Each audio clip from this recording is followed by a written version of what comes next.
Carbohydrate counting, or carb counting, helps many people with diabetes manage their blood sugar by matching their carbohydrate intake to their insulin.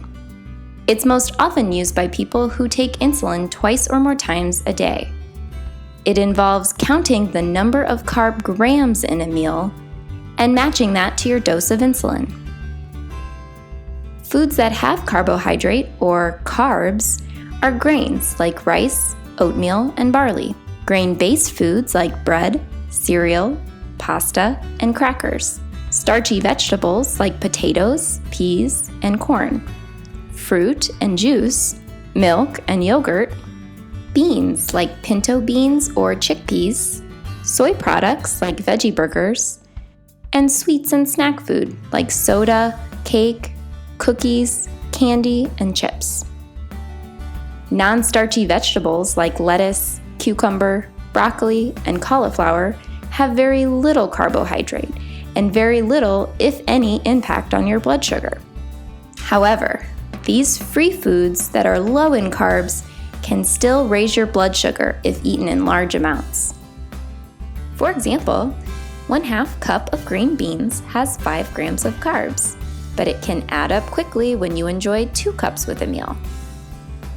When it comes to carbohydrates, consistency and balance is key. Our bodies need carbohydrates for energy throughout the day. Eating carbohydrates in a consistent and balanced way helps keep our blood sugar stable and keep us satisfied between meals. Protein foods are usually free of carbs, things like cheese, meat, seeds, nuts, and nut butters. There are fat foods that are also free of carbs, like butter, oil, and ghee. Meals that are high in fat or protein than what you usually eat can cause your stomach to empty more slowly and may delay the rise in blood sugar levels after a meal. Higher fat and protein meals, such as pizza or a 10-ounce steak, can cause your blood sugars to run high 2 to 3 hours after eating. An insulin to carbohydrate ratio is used to figure out how much insulin a person needs. This ratio describes the number of carbohydrates per 1 unit of insulin.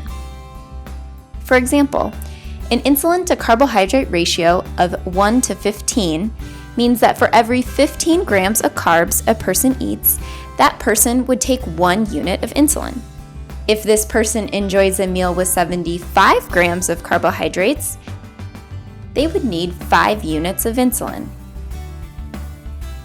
The food label is a very helpful tool to figure out how many carbohydrates are in a food and how much insulin to take. Step 1. Start at the top of the food label and identify the serving size. All of the information on the label pertains to the serving size listed. Step 2.